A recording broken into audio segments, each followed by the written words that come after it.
So what if you could find a calmer, more peaceful mind without actually changing anything about your life on the outside? Today we're going to dive into a few really powerful ideas from Buddha's wisdom that are just super practical for anyone. And hey, you don't need to be a Buddhist or believe in anything specific. The only goal here is to find one idea that just kind of clicks for you. Let's get into it. All right, let's start with a question for you. When life feels, completely overwhelming and you're just looking for a little bit of calm, where do you actually look for it? Just take a second. Seriously, what's your go-to? For a lot of us, probably most of us, the answer is out there. We chase it. We think, okay, peace will finally show up when I get that promotion, or find the perfect relationship, or just get my inbox to zero. But have you ever gotten the thing you wanted, only to realize that restless feeling is, well, it's still there? And that brings us to the absolute core idea of this whole explainer. This quote right here, it's suggesting a huge shift in how we search for peace. It's not some treasure hunt for something out there. It's all about learning how to grow it right here, inside of us. And here is that fundamental shift in thinking. You see on the left, that's the endless chase, right? Peace as some kind of prize you have to win. But on the right, you see a totally different path. Peace as a skill you can develop. It's the difference between fighting for it and just allowing it through acceptance. Okay, so if peace is an internal skill, where in the world do we start practicing? Well, the answer is right between our ears. It all begins with our own mind. So let's jump into our first big theme: your mind, your reality. Now, this looks so simple, right? But it is the absolute foundation for everything that comes next. What it means is that our thoughts aren't just some random commentary running in the background of our lives. They are the very filter through which we experience, well, everything. Just think about your own experience for a second. When you're really stuck in angry thoughts, doesn't the whole world just feel heavier? But when you can find even one thought of kindness, just for a moment, doesn't that same exact situation feel a little bit lighter? The key isn't trying to control every single thought. That's impossible. It's about choosing which ones you give your energy to. I mean, this shows it perfectly. In that first column, the thought is, this always happens to me, which, creates a reality where you feel helpless. But in the second column, the situation outside is exactly the same, but the thought shifts to, okay, this is hard, but I'll handle it. The entire experience is transformed. Same problem, completely different reality.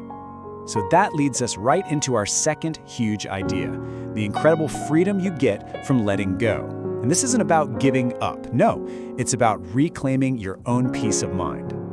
Man, this is one of the most powerful metaphors ever. We so often think our anger is a weapon, right? That we're using it against someone else. But this quote just forces us to see the truth. We're the ones drinking the poison. The other person is often just going on with their life totally fine while we're the ones getting sick from it. And this is so important. Letting go does not mean you're saying what happened was okay. It's not for the other person's benefit at all. It is a radical act of self-care. It's just you deciding for yourself, you know what? I don't want to carry this heavy weight anymore. I am putting it down for me. And this idea takes it even one step deeper. This quote says the root of suffering is attachment. Think of it like clinging or gripping or just holding on way too tightly to how we think things should be, to a certain outcome, or even to a person.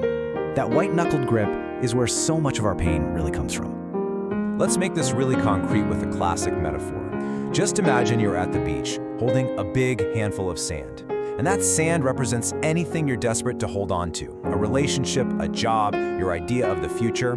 Your first instinct is to squeeze your fist tight, right? To keep it all safe. But what happens when you squeeze sand? It just slips right through your fingers. The tighter you grip, the faster you lose it. Now, imagine just opening your palm. The sand just rests there, totally secure.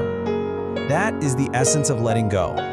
True control doesn't come from force, it comes from a place of gentle acceptance. Okay, so if peace is a skill we can learn, and freedom comes from letting go, whose job is it to do all this work? Well, that brings us to our third and final theme. No one saves you but you. Now, at first glance, I know, that might sound a little harsh, but it's actually the most empowering idea we're going to talk about. This isn't about pressure, it's about power. It means you don't have to wait around for anyone or anything else to change. The power to start is already yours. And look, saving yourself doesn't require some grand heroic act. It starts small. So small. It can start with just one single moment of noticing your thoughts without judging them. One deliberate breath, one tiny, kind action. This is the real, practical path to change. So let's bring all of this together. We've talked about your mind creating your reality, the freedom of letting go, and your own personal power. So what's the one core idea that really ties this all together?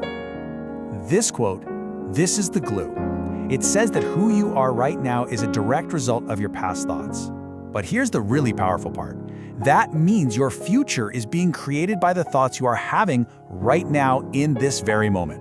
You are literally planting the seeds of your future self with every thought.